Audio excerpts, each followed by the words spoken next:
கொடுத்து நாங்கள் பார்த்துக்கிறோம், ஒன்றும் பிரச்சனை இல்லைங்கும் போது திடீர்னு உடல்நிலை சரியில்லாமல் போகிறாங்க. கேரளா ஹாஸ்பிட்டலில் அட்மிட் போனாங்க. அங்கே ஒரு கேன்சர் அந்த செய்திக்கு ரொம்ப அதிர்ச்சி உள்ளாச்சு. இப்போ எல்லாமே வருத்தம் தெரிஞ்சா பார்க்கும்போது கமல் அவர்கள் தான்.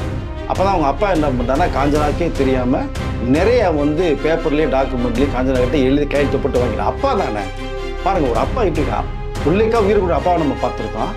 பெத்த பொண்ணையே இன்கேஸ் கொடுத்துட்டாருன்னா போயிடும். ஸோ திராவிடிஸ் வந்து உட்காந்தது அவர் இரும்பு கம்பில் அடிக்க வரும்போது பக்கத்தில் இருக்கிறவங்கள விரட்டாங்க. ஜெயலலிதா உடல்நிலை சரியில்லாமல் பாதிக்கப்படுறாங்க. ஹாஸ்பிட்டலுக்கு நான் போயிட்டு வந்துடுவேன் கவலைப்படாதீங்க. வந்துட்டு வெங்கடேஷ் சார், உங்களுக்கு சினிமா இண்டஸ்ட்ரியில் வந்து நிறைய எக்ஸ்பீரியன்ஸ் இருக்குது. அப்போ நீங்கள் சொல்லியிருந்தீங்க நிறைய நடிகைகள்லாம் வந்து பார்த்தீங்கன்னா கோடிக்கணக்கில் சம்பாரிச்சாங்க. ஆனால் கடைசி காலத்தில் வந்து பார்த்தீங்கன்னா அவங்கள சில பேர்லாம் ஏமாற்றிருக்கிறாங்க. அவங்க நிறைய பேர் எனக்கு தெரியும்னு சொல்லியிருந்தீங்க. அந்த மாதிரி லிஸ்ட்டில் இன்றைக்கி இன்னொருத்தர் இருக்காரா? கண்டிப்பாக சார். நம்ம அப்படி லிஸ்ட் எடுத்துட்டோம்னா இப்போ ரீசெண்டாக பார்த்தா நம்ம மோகன் அவர்களை எடுத்துக்கலாம். மோகன்னா மைக் மோகனுக்கு போயிடாதீங்க, அவருக்கு நல்லா தான் இருக்கார். மோகன் சர்மா ஆக்சுவலாக நம்ம தென்னிந்தியாவிலேயே பார்த்தீங்க அப்படின்னா ஃபிலிம் இண்டஸ்ட்ரியில் ஃபஸ்ட்டு பூனே இண்டஸ்ட்ரியில் போய் படித்து வந்த டிஎஃப்டி ஸ்டூடெண்ட். ஸோ அந்த பெருமை அவருக்கு உண்டு. ரெண்டாவது பார்த்தோம்னா இங்கே ஃபிலிம் சேம்பரில் பிரசிடெண்ட்டாக இருந்திருக்கார். கிட்டத்தட்ட 20 படங்களுக்கு மேலே தயாரிச்சிருக்காரு. 2 படங்களை டைரக்ட் பண்ணியிருக்காரு. ஸோ சொந்தமாக தயாரிச்சு அதில் தான் மிகப்பெரிய ஒரு நஷ்டத்தை அவர் உருவாக்குனது காரணமே. பட் பேசிக்கலி பார்த்தீங்கன்னா கேரளா பாலக்காடு பக்கத்தில் ஒரு கிராமத்தில் பிறந்தவர். பட் ஆக்டிங் ரொம்ப இன்ட்ரெஸ்ட் இருந்ததுனால ஸோ இந்த பூனே இன்ஸ்டியூட்டில் முடிச்சுட்டு வராங்க. சட்டைக்காரி, அதாவது ஃபஸ்ட்டு ஒரு ஹீரோவானது வந்து மலையாள படம். அதில் சட்டைக்காரி அப்படிங்கிற ஒரு படம் தான் ரொம்ப பரபரப்பாக பேசப்பட்டுச்சு. அதில் தான் நம்மளுடைய முன்னாள் நடிகை ரொம்ப ஃபேமஸானது எம்ஜிஆர் அவரோட, சிவாஜி அவரோட, ரஜினி அவரோடலாம் நடித்த நடிகை வந்து லட்சுமி அவர்கள் வந்து நடிக்கிறாங்க. படம் சூப்பர் டூப்பர் ஹிட்டு. அந்த படத்தின் மூலமாக மோகன் சர்மாவுக்கும் லட்சுமிக்கும் ஒரு நட்பு வருது. அது காதலா மாதிரி 74 படம் ரிலீஸ் ஆகுது. 75 2 பேர் மேரேஜ் ஆகிடுறாங்க. ஸோ அந்த 5 வருட லைஃப் அவங்களுக்கு ரொம்ப நல்லா போகுது. சில நேரங்களில் அந்த ஆக்டர்ஸுங்கும் போது இந்த நம்பிக்கைகள் சில நேரங்களில் வந்து இந்த சதுரதாக மாதிரி உடஞ்சி போயிடும். அப்படி அவங்களுடைய லைஃப்பில் வந்து சில அண்டர்ஸ்டாண்டிங் இல்லாத இந்த ஈகோ பிரச்சனை கிளாஷ் ஆகிறதுனால வந்து அவங்களுடைய இந்த மேரேஜ் லைஃப் வந்து பிரேக்கப் ஆகுது. அதனால் 80ஸ்லேயே வந்து 2 பேர் டைவர்ஸ் வாங்கிட்டு வந்துடுறாங்க. அப்புறம் லட்சுமி ஒரு பக்கம் போயிடுறாங்க. இவர் 82ல் வந்து வேற ஒரு பொண்ணை பார்த்து அவங்க சிவச்சந்திரனை கல்யாணம் பண்ணிட்டாங்கன்னு நினைக்கிறேன்ல. இல்லை, அது வந்து அப்புறம் கல்யாணம் பண்ணாங்க. அதுக்கிடையில் லட்சுமி மேடம் வந்து இன்னொருத்தர் மேரேஜ் பண்ணாங்க, பாஸ்கர்னு நினைக்கிறேன். அப்புறம் இப்போ சிவச்சந்திரனோட தான் இப்போ அவங்களுக்கு ஒரு பொண்ணு இருக்குது. அந்த பாஸ்கர் அவங்களுக்கு பிறந்தது தான் ஐஸ்வர்யா அப்படின்னு நினைக்கிறேன். ஸோ அவங்க ஆக்ட்ரஸாக இருந்தாங்க. கடைசியில் இப்போ பார்க்க போனோம்னா அவங்களுக்கு ரொம்ப சிரமம். இந்த சோப்பெல்லாம் வந்து விற்று இப்போ அந்த ஒரு சூழ்நிலைக்கு மாறினாங்க. பொண்ணு ஐஸ்வர்யா அவர். பட் ரொம்ப பெரிய ஒரு பிரேக் கொடுத்தாங்க லட்சுமி அவர்கள். இவங்க சரியாக அதை யூஸ் பண்ணிக்கல ஐஸ்வர்யா அவர்கள். பட் அவங்க இப்போ ஒரு மாதிரி மிடில் தான் இருக்காங்க. ஸோ இது தவிர பார்த்தா 80ஸ்ல டைவர்ஸ் ஆகுது. 82ல் மோகன் சர்மா மேரேஜ் பண்ணிட்டு வர்றாங்க. நிறையா படங்கள் ஹீரோவாக பண்ணுறாங்க. கிட்டத்தட்ட 100க்கும் மேற்பட்ட படங்களில் பண்ணியிருக்காங்க.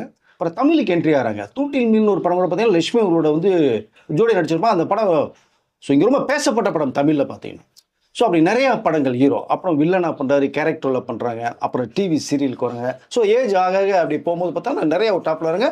நம்ம இப்போ இருக்கிற தமிழக முதலமைச்சர் விஜய் அவர்கள் கூட வந்து ஒன்றா படத்தில் ஆக்ட் பண்ணியிருக்காங்க. எனக்கு தெரிஞ்சு ரஜினி சார் கூட ஒரு படம் பண்ணல, நினைக்கிறது வரைக்கும் பண்ணலை. ஸோ அதனால் ஏகப்பட்ட நடிகர்கள் நடித்து இது பண்ணாங்க. பட்டு நல்லா வசதி வாய்ப்போடு இருந்தவங்க. ஜெயலலிதா அம்மையார் முதலமைச்சராக இருக்கும்போது பார்த்தீங்கன்னா பாய்ஸ் கார்டில் பக்கத்துலேயே வீடு இருந்தது. அவங்க நெருங்கிய ஒரு நட்பு வட்டாரத்தில் இருந்தவங்க. அவங்களும் பார்த்தீங்கன்னா ஜெயலலிதா அம்மையாரை வந்து வீட்டில் சைட் போகும்போதெல்லாம் பார்த்தோன்னா மோகன் சார் வந்து வாக்கிங் போகும்போதெல்லாம் பார்த்து காரை நிப்பாட்டி வணக்கம் சொல்லிட்டு தான் போவோம் ஜெயலலிதா. ஸோ அப்படி ஒரு நல்ல அண்டர்ஸ்டாண்டிங் அவங்களுக்கு. அப்போ ஒரு பீரியடு வந்து கிராமம்னு ஒரு மலையாள படம் பண்ணுறாங்க. அங்கே தான் நேஷ்னல் அவார்டு வாங்குறாங்க. சுகுமாரி படம். சுகுமாரி அப்படிங்கிற ஆக்டர்ஸும் ஜெயலலிதா அம்மாவுக்கும் வந்து நல்ல ஒரு பாண்டிங், அம்மா பிள்ளை பாண்டிங் இருக்குது. நான் பட்டிக்காடா பட்டமாக ஒரு படம் பார்த்தீங்கன்னா 2 பேரும் அம்மா பிள்ளையாக பண்ணியிருப்பாங்களே. ஸோ அவர் நடிச்சோன்னா சுகுமாரி மேடத்தை ரொம்ப பாராட்டியிருக்காங்க, நேஷ்னல் அவார்டு. அதை வந்து தமிழில் நம்ம கிராமம்னு சொல்லி, ஏன்னா இப்போ மலையாள படம் யதார்த்தமான படம் இன்ன வரைக்கும் சொல்லிட்டு இருக்கோம். நல்ல ஒரு கதையும் சொல்லுவோம், யதார்த்தமாக இருக்கும். அந்த மாதிரி ஏன் பண்ண மாட்டேங்க தமிழ் கேட்டே இருப்பாங்க. அது அப்பவும் பேசப்பட்டது. அப்போ தான் மோகன் சர்மா கேட்கும்போது ஒரு நல்ல படத்தை நல்ல கதையோட படம்னு சொல்லி இங்கே நம்ம கிராமம் பண்ணால் கிட்ட 1.25 கோடி ரூபா வரைக்கும் அவருக்கு ஒரு நஷ்டம் ஏற்பட்ட ஒரு சம்பவம். அதில் தான் ஒரு நொடிஞ்சு போகிறாங்க. அப்போவே 1.25 கோடி பெரிய விஷயங்க. இன்றைக்கெல்லாம் பார்த்தா அது கிட்டத்தட்ட சொல்ல போனால் 150 கோடியே சொல்லலாம். நீங்கள் அதை அவ்வளோ வேல்யூபிளான படம் உங்களுக்கு. அது ஏங்க நம்ம ஜெய்சங்கர் அவர்களே பார்த்தீங்கன்னா தென்னகத்தை ஜேம்ஸ் பான் அவர் அதிகபட்ச சம்பளம் வருது 50,000ங்க. லட்சத்தை அவர் தாண்டலை. முரட்டுக்காலைன்னு ஒரு ரஜினி சார் படம் பண்ணும் போது 5 லட்ச ரூபா லட்சமே சம்பளம் வாங்குறார் ஜெய்சங்கர். அப்போ பெருசு 1000-10,000 பெரிய விஷயம் அது.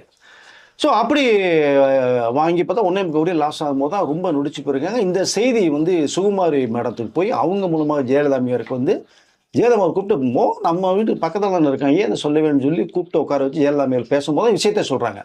ஒன்றும் கவலைப்படாத மோகன்ஜி, ஒன்றும் பிரச்சனை நான் பார்த்துக்கிறத, ஜெயா டிவியில் அதை ரைட்ஸ் வாங்கிடுவோம் நம்ம இதை அப்படின்லாம் சொல்லப்படும் போது இவங்களுக்கு தெம்பு வருது. அம்முன்னு தானே கூப்பிடுவாங்க. இவங்க பார்த்தாங்க இந்த படத்தை? பார்த்தாங்க. அது பர்டிகுலராக இந்த படம் நல்லா இருக்கு. அவங்க லிஸ்ட்லேயே பார்த்தோம்னா ஒரு 10 படம் தான் அவங்களுடைய லைஃப்பில் த பெஸ்ட் பிக்சர் ஒரு சார்ட் பிடிச்சிருக்காங்க. அப்போ 5வது படம் வந்து மோகன் சரம் வைக்க நம்ம கிராம படத்தை அவங்க லிஸ்ட்டில் பிடிச்சிருக்காங்க. பார்த்துட்டு அவங்க வந்து நான் வாழ்க்கையில் ரொம்ப ரொம்ப நான் அழுது ரொம்ப நாள் ஆச்சு. எங்கள் அம்மா இறந்ததுக்கு பிறகு நான் நல்லா இல்லை அதை. ஸோ என்னுடைய கேரில் தனிமையிலே நான் இருந்தேன். ஆனால் இந்த படத்தை பார்த்து என்னுடைய ஃப்ளாஷ்பேக் ஞாபகங்கள் எனக்கு ரொம்ப போச்சுன்னு சொல்லி அழுத சம்பவங்களை மோகன் சர்கிட்ட ஷேர் பண்ணாங்க. ஒரு நிமிஷம், எத்தனை பேர் இந்த நம்ம கிராமம் படத்தை பார்த்தீங்க அப்படிங்கிறத கீழே கமெண்ட் செக்ஷனில் பாருங்க. பார்க்கலன்னா தயவுசெய்து இப்பயாவது பாருங்க. ஸோ அப்படி ஒரு அருமையான ஒரு படம். ஸோ அதை பார்த்துட்டு அவர்கள் வந்து அழுத விஷயத்த சொன்னாங்க. மோகன் சர்கிட்ட உட்காந்து வீட்டில் கூப்பிட்டு நிறைய பேசியிருக்காங்க. அது மோகன் சர்மா எதிர்பார்க்கவே இல்லையா, அம்மையார் வந்து இப்படி பேசுவாங்க செய்வாங்க அப்படின்னு. ரொம்ப பாதிக்கப்பட்ட உடம்பு எனக்கு இது. ஸோ கவலைப்படாதீங்க, நான் ஜெயா டிவியில் நான் சொல்லிவிட்டு அது ரைட்ஸ் நான் வாங்கிக்கிறேன் அப்படின்னு சொல்லப்பட்ட சமயத்தில் பட் எதிர்பாராத விதமாக ஜெயலலிதா உடல்நிலை சரியில்லாமல் பாதிக்கப்படுறாங்க. ஹாஸ்பிட்டலுக்கு நான் போயிட்டு வந்துடுவேன் மோகன், கவலைப்படாதீங்க. வந்துட்டு நம்ம நிறையா விஷயங்கள் நம்ம எதுங்கிறத டிசைட் பண்ணி உங்களுக்கு ஏதாவது கூட பதவியாக அது இதெல்லாம் பண்ணலாம் கூட பேசப்பட்ட சம்பவங்கள் ஒன்று இருக்காது. போனவர்கள் துரதிர்ஷ்டம் அது மோகன் சர்மாவுடைய கெட்ட தெரியல. ஜெயலலிதா மேல் ஹாஸ்பிட்டல் போனது திரும்பி வரலை. ஸோ அங்கே இறந்த சம்பவம் தெரியும் நமக்கு. அதை அதில் ரொம்ப நொடிஞ்சு போனாங்க. இதற்கிடையில் பார்த்தீங்கன்னா அவர் வீட்டுக்கு வந்து சில ரவுடிஸ்லாம் உள்ளே போந்து அவர் இருந்த இடத்தையும் அடித்து பிடுங்கி இந்த இடத்த பிடுங்கணுன்ற அளவுக்கு சில சம்பவங்கள் நடந்தது. 4 வருஷத்துக்கு முன்னாடி நிறைய ப்ரெஸ் மீட்லாம் கொடுத்தாரு. சேஃப்டி இல்லை எனக்கு, ஏன்னா தனியாக இருக்காரு இல்லையா. அப்போ அந்த வீட்டிலலாம் பிரச்சனை வந்து அதை உள்ளுக்குள்ள வந்து 10 வருஷத்துக்கு லீஸ் எழுதி கொடு இது பண்ணி, ஏன்னா இன்கேஸ் கொடுத்துட்டாருன்னா போயிடுவது. ஸோ திரவிடிஸ் வந்து உட்காந்தது அவர் இரும்பு கம்மியில் அடிக்க வரும்போது பக்கத்தில் இருக்கிறவங்களாம் விரட்டும் போது காரில் போனது அது ஃபோட்டோஸ் எடுத்து வச்சு நிறைய விஷயங்கள் வந்து அன்னடைம் காட்சியிலையும் இப்படி வச்சிலையும் வந்து சொல்லப்பட்ட விஷயத்த சொன்னார். அவர் ஆசிட்லாம் அடிப்பான்னு கூட எல்லாம் மிரட்டி இருக்காங்க. மிரட்டி அதை கொஞ்சனா இவர் வந்து கேரளாவில் வந்து இங்கே வந்து வீடு வாங்கியிருக்கேன், அந்த வீடு எப்படி அபகரிக்கின்ற ஒரு கும்பல் இருக்கிறத ஒரு விஷயத்தை அவர் வந்து கன்வே பண்ணுறாங்க. அப்படிப்பட்ட சம்பவம் நிறையா அவருக்கு நடந்தது. ஸோ போக போக பார்த்தோன்னா ஒவ்வொரு விஷயமும் ஒரு தடங்கள் வருது. அது அப்போ அதுலேருந்து கொஞ்சம் மீண்டு வர்றாங்க. அந்த சமயத்தில் வரும்போது தான் பார்த்தோம்னா சில இது நெருக்கடியில் வருது. அவருடைய பையன் ஒருத்தன் இப்போ இருக்கா அப்படி ஜெர்மனில் இருக்கா அப்படி. அவர் கூட இப்போ நீங்கள் வந்துருங்க ஜெர்மன் வந்துருங்கப்பா, இல்லை இங்கே என்ன பண்ணும்போது தான் நான் உன்னை வளர்த்தேன் படிக்க வச்சுட்டு ஆளாக்கிட்டேன், உனக்கு கல்யாணம் ஆயிடுச்சு, பொண்டாடி பிள்ளை ஆயிடுச்சு, நீ போய் செட்டில் நான் என் லைஃப்பை நான் பார்த்துக்கிறேன், எப்படியோ ஒன்றும் பிரச்சனை இல்லை. ஆனால் மனைவி இருந்தால் கூட அது சம்மந்தமான விஷயங்கள் கேட்கும்போது அவர் எதுவுமே பேச விரும்பலை. அப்போ அதுக்குள்ளே ஏதோ அண்டர்ஸ்டாண்டிங் மிஸ்ல இருக்காங்க. பட் இவரை பொறுத்த மட்டும் ஒரு நல்ல ஜெனியூனான ஒரு பெர்சன், யாருக்குமே டிஸ்டர்ப் பண்ணக்கூடாது, கஷ்டத்தை கொடுக்கூடாது நினைக்கூடிய பையன். சொல்லி கூட பாருங்க, இந்த வயசுல வந்து எதுவுமே எனக்கு வேணாம் நான் பார்த்துக்கிறேன்னு இருக்கேன் அப்படின்னா அவங்க ஒய்ஃபை வந்து இந்த லிஸ்ட்டில் எடுத்துக்கல விட்டுட்டாரு தான். ஸோ அப்போ இந்த மாதிரி சூழ்நிலையில் மாறும்போது பார்த்தோம்னா திடீரில் பார்த்தீங்கன்னா ஒரு 4-5 வருஷமாக பார்த்தோம்னா எதுலையுமே இல்லாமல் போகிறாரு. திடீர்னு வந்து என்ன பண்ணார் எங்கே பண்ணாரு தெரியல.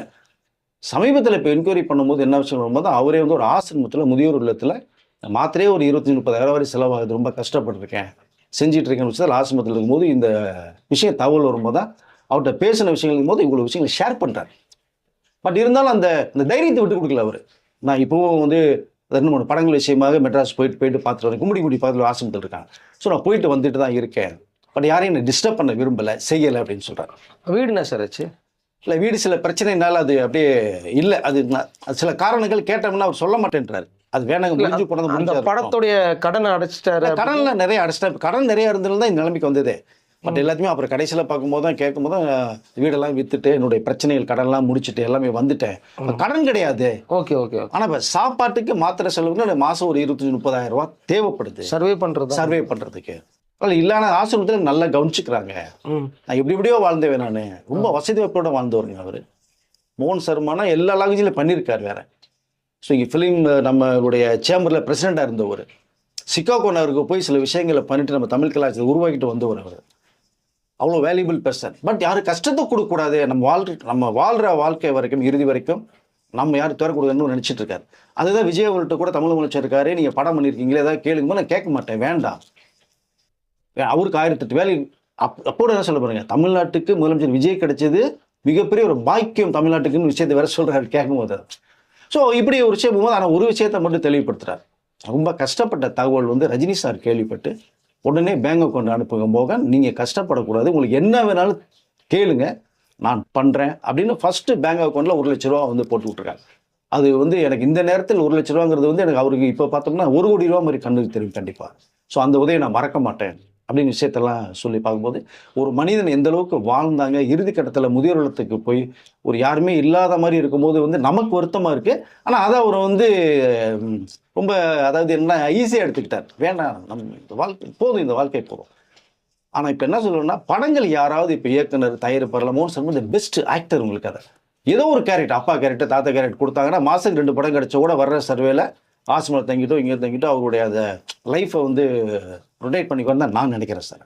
இதே மாதிரி வந்து பாத்தீங்கன்னா ஒரு பிரபல நடிகை அவங்க காதலிக்க நேரமில்லை படம்னாலே இன்னைக்கு இருக்கிற ஆடியன்ஸ் கூட தெரியும். நாகேஷ் வந்து பாலையா கிட்ட ஒரு கதை சொல்லுவாரு, ஃபுல் காமெடி ஃபிலிம். அதுல ஹீரோயினா நடிச்சவங்க, எல்லா பெரிய நடிகளோட ஹீரோயினா நடிச்சவங்க ஒரு ஆட்டோல வந்து இறங்குறாங்க, ஆசிரமத்தில் இருக்கிறாங்கன்னு சொல்லும் போது பயங்கர அதிர்ச்சி இல்லை சார்? கண்டிப்பாக அது அது வந்து இதோட கொடுமையான விஷயம். இவராவது ஒரு ஆண் அப்படி இப்படியே வந்துட்டாங்க போகிறாங்க, அவங்க லேடி அவங்க. ஸோ அவங்க வந்து ஃபஸ்ட்டு ஹேர் ஹோஸ்டலாக இருந்தாங்க. அப்போது ஃப்ளைட்டில் போயிட்டு வரும்போது பார்த்தீங்கன்னா இயக்குனர் ஸ்ரீதர் அவர்கள் வந்து ஒரு தடவை ஃப்ளைட்டில் போகும்போது, ஏன்னா ஹேர் ஹோஸ்டலே ரொம்ப ரொம்ப அழகாக இருப்பாங்களே, பார்த்தோன்னா அவருக்கு ரொம்ப பிடிக்குது. ஏன்னா அவர் வந்து நிறைய புதுமுகங்களை உருவாக்குனவர். ஜெயலலிதா அவர்களையே ஸ்ரீதர் தான் வந்து வெந்நீராடை படத்துக்குள்ள புதுமுகம் வந்து உருவாக்குனவர். நிறைய பேர் உருவாக்கியிருக்காரு. அப்போ பார்த்தோன்னா பிடிக்குது. அவங்ககிட்ட கேட்குறாங்க. அவங்க பேர் வந்து வசுந்தரா தேவி ஒரிஜினல் பேர். கேட்கும்போது அவங்களுக்கு இஷ்டம் இல்லை, ஆனால் இருந்தாலும் வந்து அவங்களோட ஃபேமிலி சுச்சுவேஷன் அமையுது. எடுத்துக்கிட்டா வசந்த மாளிகை படத்தில் நம்ம வாணிஸ்ரீ வந்து ஏர்ஸ்ல போவாங்க, குடும்ப சூழ்நிலை ஃப்ளைட்டில் பறக்கிற மாதிரி ஒரு சீன் வச்சிருப்பாங்க. அது கதை தான், அது நிஜம் இது. ஸோ ஃபேமிலிக்காக ரொம்ப அப்பாவுக்காக அம்மாவுக்காக ரொம்ப கஷ்டப்பட்டாங்க வசுந்தரா தேவி. அப்போது பார்க்கும்போது சரி சினிமாவில் நடிக்கலாம் அப்படின்னு வரும்போது தான் ஸ்ரீதர் அவர்களை பற்றி கேட்கும்போது அவங்க வந்து பெஸ்ட் டைரக்டர், அவங்கள்ட்ட நடிக்கணும் கொடுத்து வச்சிருக்கணுன்ற ஒரு பேர் வரும்போது ஐயோ மிஸ் பண்ணக்கூடாதுன்ட்டு வர்றாங்க. அப்போ தான் காதலிக்க நேரம்னு படம் பண்ணுறாங்க. அதில் தான் ரவிச்சந்திரன் அறிமுகப்படுத்தினார். படம் பெரிய hit இல்ல அது. ரவிச்சந்திரன் அண்ட் இவங்க எல்லாம் பண்ணும்போது Sachu and Nagesh comedy evergreen. இன்ன வரைக்கும் அந்த பாலையா கிட்ட இந்த கதை சொல்கிறது ஓஹோ ப்ரொடக்ஷன்ஸ் பேனரில் ஒரு கதை சொல்கிறது இன்ன வரைக்கும் ஹைலைட்டுங்க. காதலிக்க படம் silver jubilee, so Eastman colour படம் சூப்பர் டூப்பர் ஹிட் ஆகுது. அதன் மூலமாக அறிமுகமானது தான் அந்த வசுந்தரா தேவி என்கிற காஞ்சனா. ஸோ அந்த இந்த படத்தை சினிமாக்காக மாற்றுறாரு காஞ்சனான்னு சொல்லி. அந்த படம் ஹிட்டுன்னு அவ்வளோ ஒரு ரொம்ப அழகாக இருந்தவங்க பார்த்தோன்னா உடனே டக்குன்னு இந்த சிவாஜி படம் நடிக்கிறாங்க, அப்புறம் எம்ஜிஆர் படம் நடிக்கிறாங்க, ஜெமினி கணேசன் படம் பண்ணாங்க, பயங்கர பீக்கில் போகிறாங்க. ஒரு கிட்டத்தட்ட ஒரு 15 வருஷம் கொடி கட்டி பறக்கிறாங்க. அப்போல்லாம் பார்த்தீங்கன்னா சம்பளம் 10,000 தான் அவங்களுக்கு. அதுவே பார்த்தீங்கன்னா 10 லட்சம் மாதிரி, இன்றைக்கெல்லாம் 10 கோடி மாதிரி அது. ஸோ அப்படி படங்கள் நிறையா பண்ணோம்னா அந்த ஃபேமிலி கஷ்டம் போகுது. இடங்கள் சென்னையில் நிறைய வாங்கி போகிறாங்க, சொத்துக்கள் சேருது. பட் கிட்ட 35 வயசு மேலே போகும்போது மேரேஜ் பண்ணலாங்கும் போது அவங்களுக்கு இந்த மேரேஜுக்குள்ளே ஈடுபாடு குறையுது. தன்னுடைய ஃபேமிலியை காப்பாற்றணும், பார்க்கணும், செய்யணும். கல்யாணம் பண்ணிட்டு போய்ட்டா வரப்போகிற ஹஸ்பண்ட் எப்படின்னு தெரியாது, அப்பா அம்மாவுக்கு செய்ய முடியாதுன்ற அந்த ஒரு மனசு ரொம்ப டிஸ்டர்ப் ஆயிருக்காங்க. அது அவங்க பண்ண தப்பு, ஒரு மிகப்பெரிய தவறு அது. ஸோ அதை வந்து மனசுல பண்ணும்போது தான் படங்கள் நடிக்கிறாங்க, பணமாக வருது. பணம் சேர சேர சேர அப்பா அம்மாவுக்காக உழைச்சி தன்னை ஓடாகிட்ட அந்த காஞ்சனாவை அவங்க மிஸ்யூஸ் பண்ண ஆரம்பிக்கிறாங்க. அப்போ தான் அவங்க அப்பா என்ன பண்ணுறாங்கன்னா காஞ்சனாக்கே தெரியாமல் நிறைய வந்து பேப்பர்லேயே டாக்குமெண்ட்லேயே காஞ்சனா கிட்ட எழுதி கையெழுத்து போட்டு வாங்கிக்கிறான். அப்பா தானே பாருங்கள், ஒரு அப்பா எப்படி இருக்கான். பிள்ளைக்கா உயிர் கொடுக்குற அப்பாவை நம்ம பார்த்துருக்கோம், பெத்த பொண்ணையே ஏமாத்துற அப்பாவும் நம்ம பார்க்குறாரு. அது கொடுமையான விஷயம். இப்போ நம்பி பேரண்ட்ஸுக்காக கல்யாணம் பண்ணாமல் வாழ்க்கையை தியாகம் பண்ணுறாங்க, சம்பாதிக்கிறாங்க, அந்த அப்பாவே ஏமாத்துறாரு. இது பின்னாடி தான் தெரிய வருது அவங்களுக்கு. திரும்பி பார்த்தா எல்லாத்தையுமே ஏமாற்றி அப்பா கையெழுத்து போட்டு வாங்கியிருக்காருன்னு ரொம்ப நொந்து போகிறாங்க. அப்புறம் நிறைய பேர் பார்த்தா அவங்களுடைய சர்க்கிள் வேறு, யாரை நம்புனாங்களோ காஞ்சனா மேடம் எல்லாத்தையும் ஏமாத்துறாங்க. சொந்தக்காரங்க எல்லாம் ஏமாற்றிட்டாங்க. அப்போ இவ்வளோ சொத்துக்களை எங்கே போதும் போது தான் கோர்ட்டில் கேஸ் போடுறாங்க. கிட்டத்தட்ட ஒரு 20 வருடங்கள் மிகப்பெரிய ஒரு போராட்டம். சினிமாவில் வந்து பார்த்தீங்கன்னா இந்த மௌனராகம்லாம் நீங்கள் லாஸ்ட்டாக படம் அந்த அட்வொகேட்டை பண்ணியிருப்பாங்க. 2017 வந்து விஜய் தேவர்கொண்டா பண்ண அர்ஜுன் ரெட்டி ஒரு படத்தில் ஒன்று பண்ணியிருப்பாங்க. அதுதான் 2017 கடைசி படம் நினைக்கிறேன். படங்களை வந்து அப்படி கம்மி பண்ணுறாங்க. வசதி வாய்ப்பிலிருந்தும் சூழ்நிலை சரியாமல் நீங்கள் சொன்ன மாதிரி ஆட்டோவில் வந்து சம்பவங்கள், பஸ்ஸில் கூட போனதாக ஒரு தகவல் வந்துச்சு எனக்கு. அதை நடந்து போனது ரொம்ப கஷ்டமாக சொல்லி போய் அவங்களும் ஆசிரமத்தெல்லாம் போய் இருந்த தகவல் நமக்கு வரும்போது ரொம்ப வேதனைக்குரிய விஷயம். பேரண்ட்ஸே ஏமாத்துறான்னு இதோட என்ன கொடுமை வேணும் உங்களுக்கு? அதை அப்புறம் போராடி பல சொத்துக்களை மட்டும் மீட்டெடுத்தாங்க. அதில் முக்கியமாக சொல்ல போகிறதுன்னா நம்மளுடைய இப்போ டீனரில் வாணிமகால் பக்கத்தில் இருக்கக்கூடிய கிட்டத்தட்ட 80 கோடி ரூபாய்க்கு மேலே உள்ள மிகப்பெரிய ஒரு இடம், அதை எப்படியாவது பிடுங்கிறதுக்கு பிளான் பண்ணும் போது அதை மீட்டெடுத்தும் போது தான் இனிமேல் நமக்கு இது வேண்டாம்னு சொல்லி அவங்க வந்து வெங்கடேஸ்வர பெருமாள் திருப்பதி வெங்கடேஸ்வரன் பக்தனுடைய மிகப்பெரிய பக்தி அவங்க. அப்போது இவங்க யோசிக்கிறாங்க, இது வச்சுருந்தா கூட நம்மளை ஏதாவது பண்ணிட்டு கூட ஏமாத்திடுவாங்கன்னு சொல்லி திருப்பதி தேவஸ்தானம் போர்டுக்கு வந்து அந்த இடத்த எழுதி கொடுத்துறாங்க. 22 வருஷமா போராடி அந்த சொத்தை வாங்கி கோயிலுக்கு கொடுத்துட்டாங்க. அது தானமாக கொடுத்தாங்க. அதில் தான் இப்போ பத்மாவதி தாயார் அந்த இடம் அங்கே வந்து இப்போ கோயில் வந்து கும்பாபிஷேகம் பண்ணி இப்போ ரொம்ப சிறப்பாக போயிட்டு இருக்குது. டீனரில் போனீங்கனாலே இப்போ திருப்பதி பெருமாள் கோயில் தரிசனம் பண்ணுவாங்க. இப்போ தாயாரை பார்த்துட்டு தான் இங்கே போடுறாங்க. அந்த பெருமை காஞ்சனா மேடத்துக்கு உண்டு. நிறைய பேர் தெரிஞ்சுக்கிட்டோம். காஞ்சனா மேடமுடைய அந்த இடத்துல தான் அந்த பத்மாவதி தாயார் கோயில் அங்கே தான் இருக்கு. அது எத்தனை பேர் போயிருக்காங்கிறத சொல்லுங்க கீழே வந்து. ஏகப்பட்டே போயிட்டு இருக்காங்க. பார்க்காதவங்க தயவுசெய்து போய் பாருங்க. டீனரில் பனங்கல் பார்க் பக்கத்தில் வாணிமகால் ஒரு இடம் இருக்கு. வாணிமகால் பக்கத்தில் தான் இருக்குது. அக்காடு ஹோட்டல் ஒன்று இருக்குது பக்கத்தில், ரெண்டுக்கும் நடுவில் இருக்குது. போய் பாருங்கள். நீங்கள் திருப்பதி பக்கத்தில் இங்கே பத்மாவதி தரிசனம் மட்டும் மலை மேலே போய் பார்ப்பீங்க. இங்கே போய் பாருங்கள், அது காஞ்சனா கொடுத்த இடம். அன்றைக்கி ஆந்திராவில் காஞ்சனாவுக்கு தனி பெரும் மரியாதையே இருக்குது கோயிலுக்காக கொடுத்தது. ஸோ அப்படி ரொம்ப கஷ்டப்பட்டு உருவாக்கி பெற்றவங்களை ஏமாத்தின ஒரு சம்பவம். பட் காஞ்சனா இப்போ இருக்காங்க. அதை படங்களை கம்மி பண்ணுறதை விட்டுட்டாங்க. இதே மாதிரி இன்னொரு விஷயம் எடுத்துட்டிங்க அப்படின்னா எனக்கு தெரிந்து பார்த்தீங்கன்னா ஸ்ரீவித்யா அபூர்வ ராங்கல் படத்தில் ரஜினி சாருக்கு முதல் முறையாக ரஜினி சார் என்ட்ரி பண்ணும்போது அவர் ஜோடியாக நடித்தாங்க. அப்புறம் கமலோட நிறைய படம் பண்ணியிருக்காங்க. சிவாஜி சார் கூட பண்ணியிருக்காங்க. ரொம்ப பிரபலம். அவங்களும் கல்யாணம் பண்ணுறாங்க. அவங்க ஹஸ்பண்டால மிகப்பெரிய ஒரு டார்ச்சர். மலையாள நடிகரை பண்ணாங்க சார். Okay okay. ரொம்ப ரொம்ப ரொம்ப டார்ச்சர். குடும்ப வாழ்க்கை நிம்மதியில் படம் பண்ணுறாங்க. பணத்தை போடுவாங்க. இவங்க பணம் காய்க்கிற மரம் நடிச்சிட்டாங்கன்னு நினைக்கிறேன். இன்னும் சும்மா மரத்தில் போய் இலையை பிடிக்கிட்டு அந்த மாதிரி டார்ச்சர் நிம்மதியே இல்லாமல் சந்தோஷமே இல்லாமல் ஸ்ரீவித்யா அவர்கள் ரொம்ப கொடுமை அனுபவிச்சு ஒரு பீரியடுக்கு அப்புறம் வந்து அவங்க மிகப்பெரிய நம்பிக்கையில் ஒரு நட்புன்னு எடுத்துட்டோம்னா ஒரு பக்கம் ரஜினி சார், ஒரு பக்கம் கமலஹாசன் அவர்கள், ரெண்டு பேர்ட்டையும் சொல்லி அழுத சம்பவங்கள் நிறைய இருக்குது. ஸோ அப்போ தான் வந்து எல்லாமே தைரியம் கொடுத்து நாங்கள் பார்த்துக்குறோம், ஒன்றும் பிரச்சனை இல்லைங்கும் போது திடீர்னு உடல்நிலை சரியில்லாமல் போகிறாங்க. கேரளா ஹாஸ்பிட்டலில் அட்மிஷன் போகிறாங்க. அங்கே ஒரு கேன்சர் அந்த செய்திக்கும் போது ரொம்ப அதிர்ச்சி உள்ளாச்சு. அப்போ எல்லாமே வருத்தம் தெரிஞ்சா பார்க்கும்போது கமல் அவர்கள் தான் ரொம்ப ஹெல்ப் பண்ணி கடைசி ட்ரீட்மெண்ட் வரைக்கும் அவர் தான் ஹெல்ப் பண்ணார். பட் அப்புறம் அவங்களே இப்போ உயிரோட இல்லை ஸ்ரீவித்யா படம். இதே மாதிரி இன்னொன்று எடுத்துட்டிங்கன்னா சுஜாதா மேடம் எடுத்துக்கலாம். அவளோட தொடர்கதை படத்தில் கே பலது அறிமுகமானவங்க. அவ்வளோ சொத்துக்கள் வாங்கி வச்சு ஜெயகர்னு நினைக்கிறேன். அப்புறம் ஊருகா ஃபேக்ட்ரி கம்பெனியில் ஆரம்பித்து விட்டு கடைசியில் வந்து அவங்களும் வந்து பணம் இது இல்லாமல் எங்கே இருக்காங்கன்னே தெரியாமல் போனாங்க. கடைசியில் தெரியாமல் போய் அவங்க இறந்த ஒரு சம்பவம் இருக்காது. ஸோ இப்படி நிறையா சம்பவங்கள் வந்து தமிழகத்தில் ஆக்டர்ஸும் நடிகர்களும் சம்பாதிக்கிறாங்க. சம்பாரித்து பேரண்ட்ஸ் தான் நம்ப முடியுங்க. யார் வேறு நம்புவாங்க? அவங்களே ஏமாத்தினா என்ன பண்ணுவீங்க? கல்யாணம் பண்ணுற ஹஸ்பண்ட் ஏமாத்தினா என்ன பண்ணுவீங்க? ஆனால் அது வந்து அந்த கால பீரியடாக இருந்தது. இன்றைக்கி இருக்கிற எல்லாமே சுதாரிப்பாக இருக்காங்க. நடிகர்லாம் சம்பாதிக்கிறா பல கோடி அவங்க பேரில் ஃபஸ்ட்டு எல்லாமே வச்சுக்கிறாங்க. இன்வெஸ்ட்மெண்ட் பண்ணி இடங்கள் வாங்கிறாங்க, கல்யாணம் பண்ண கட்டிடுறாங்க, நிறைய இன்வெஸ்ட்மெண்ட் ஷேர் மார்க்கெட்டில் போடுறாங்க. வசதி கூட இங்கே நல்ல பேரும் இன்றைக்கி நடிகர்கள் சுதாரிச்சிட்டாங்க. ஏன்னா இதெல்லாம் வந்து பழைய சம்பவங்கள் எல்லாம் கேள்விப்படும் போது இவங்க அலர்ட் ஆகிடுறாங்க. நமக்கு இந்த நிலைமை வந்துடக்கூடாதுன்னு சொல்லி. அதனால் ஸோ மோகன் சர்மாவுடைய நிலைமை இது மாதிரி நம்ம சொன்ன மாதிரி காஞ்சனா அவர்கள், ஸ்ரீவித்யா அவர்கள், சுஜாதா அவர்கள் லிஸ்ட்டு நிறையா இருக்குது. டைம் பத்தாதுன்னு சொல்லணும்னா. பட் என்னால் நிறைய அவர்களே ஏமாத்தாதீங்க. குடும்பத்துக்காக உழைக்கக்கூடியவர்கள் நல்லா இருக்கும் நினைக்கிறவங்களும் ஏமாற்றி ஒன்றும் சாதனை பண்ண போகிறதில்ல. ஸோ இப்போ மோகன் சர்மா அவர்கள் பார்த்தீங்க அப்படின்னோம்னா யாரும் கஷ்டத்தை கொடுக்கூடாதுன்னு சொல்லி இப்போ தனிமையில் போய் அந்த முதியோர் இல்லத்தில் இருக்கார். நான் என்ன சொல்ல வரேன், அவர் வந்து யார்ட்டையும் பெருசாக வந்து எனக்கு ஒரு ஹெல்ப் கேட்டு எனக்கு பண்ணுற நோக்கம் இல்லை. ஆனால் எனக்கு ஒரு மாதத்துக்கு 30,000 செலவாதுன்றார். மாத்திரைக்கு மட்டுமே 30,000.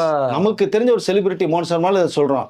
ஆனால் தெரியாத எத்தனையோ வயதானவர்கள் பார்த்தீங்கன்னா பிளாட்ஃபார்மில் தூங்குறது, பாண்டி பஜாரில் தூங்குறது, ஆனால் கடை ஷட்டர் க்ளோஸ் பண்ண தூங்குறது நம்ம பார்க்குறோம். கோயம்பேடு பஸ் ஸ்டாண்டில். ஆனால் என்ன பண்ண முடியும்? நம்ம வந்து எல்லாமே இப்போ ஹெல்ப் பண்ணுறதுக்கு முடியாது. ஆனால் இது அரசு வந்து என்ன பண்ணால் அவர்களுக்கு ஏதாவது ஒரு வழிமுறைகளை ஏற்படுத்தி தரும் அப்படிங்கிற நம்பிக்கை எனக்கு இருக்குது. பட் இது ஒரு முன்னோட்டமாக எடுத்துகிட்டு அவர்களுக்கு நல்வழி பிறகு நினைக்கிறேன்.